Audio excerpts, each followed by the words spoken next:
Saan ka ba nagkamali? Sa tingin mo, saan ka ba nagkulang o saan ka ba sumobra? Yung pain na naranasan mo, ano yung ituturo sa'yo nun? Naniniwala kasi ko na yung pain na naranasan natin sa buhay, makakapagpabago talaga sa atin. It will change us. Pero, sa anong version? Magbabago ka ba sa version na ikalulungkot mo, ikasisira mo? O sa version na bubuo at gagamot sa? Kasi minsan kapag naramdaman natin yung pain, lalo nating dinidiin yung sarili natin dun sa lungkot. Tayo mismo yung lalo pang nagpapalala ng kalungkutan sa sarili natin. You have to fight every day.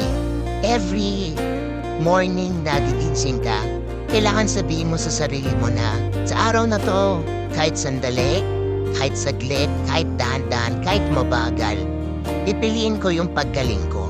Kahit hindi agad-agad, kahit hindi agad ako mabuo, okay lang. Basta magdedesisyon ako ngayong araw na ako naman, na bubuuin ko na yung sarili ko.